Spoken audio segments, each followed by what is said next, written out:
5.1, if sine 31 degrees is equal to P, determine the following without using a calculator in terms of P.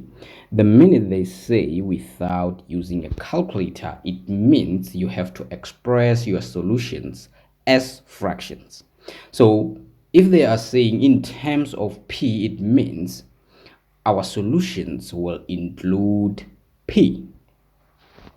So we are given sine of 31 degrees as P. So what is the definition of sine in relation to the angle? So it's going to be y divided by r. Y is the opposite side to the angle, and then r is the hypotenuse. This means we have P divided by 1. Since we are not given the interval, it means we are going to draw our sketch diagram in the first quadrant. So now we have our sketch diagram. So y is P and the r is 1. Now let's look for the adjacent side to 31 degrees. So we have x squared plus y squared is equal to r squared. This is theorem of Pythagoras. So since we are in the first quadrant, it means x is equal to positive square root of into the value of r is 1 all squared minus, because we have to take or move y squared from the left hand side to the right hand side, into p all squared. This is equal to the square root of 1 minus p squared. So it means we have square root of 1 minus p squared as the value of x. So since we have all the sides, and then we know that the angle right there is going to be what? It's going to be 59 degrees, because 59 degrees plus 31 degrees we get 90 degrees, plus 90 we get 180 degrees, and then we know that the interior angles of a triangle add up to 180 degrees.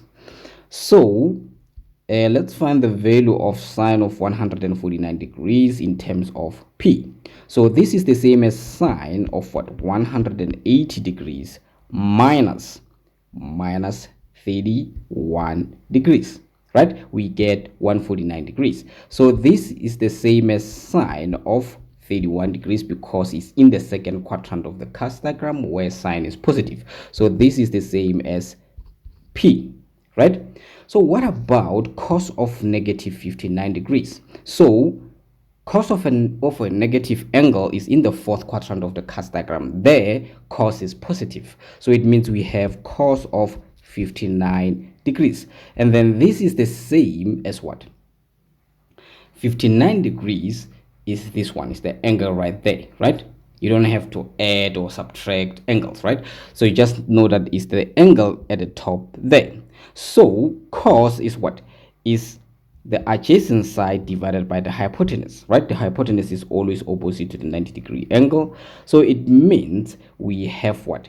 We have a P divided by 1, which is P, right? So it means cos 59 degrees is equal to sine 31 degrees. Why so?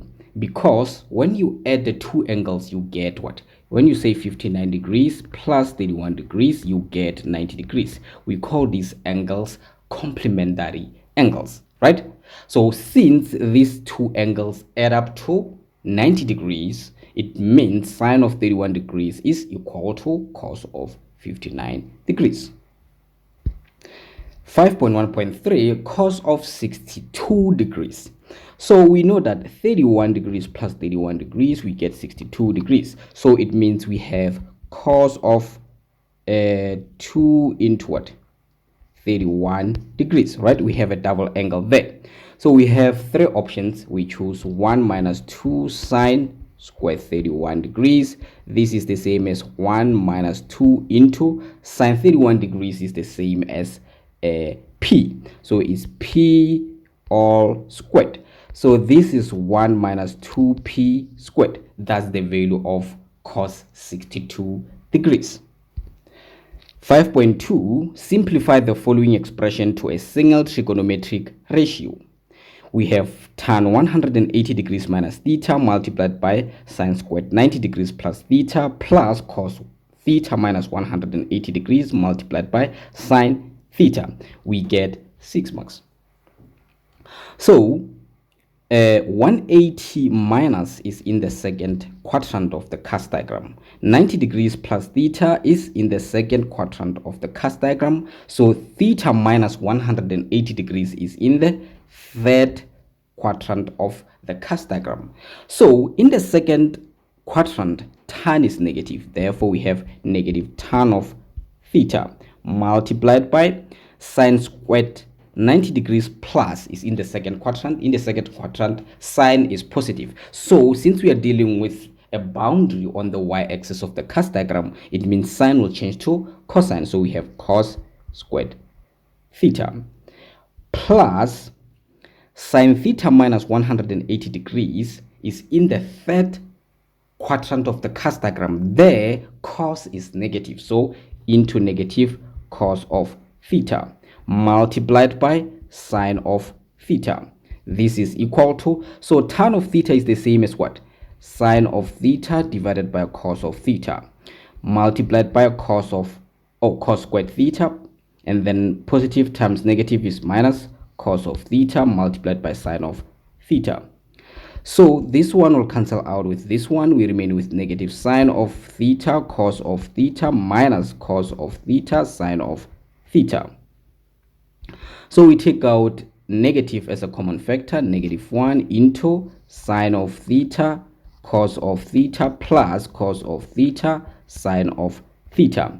So this is what we call the compound angle formula for sine. If we have sine of A plus B, this is the same as sine of A cos of B plus cos of A sine of B.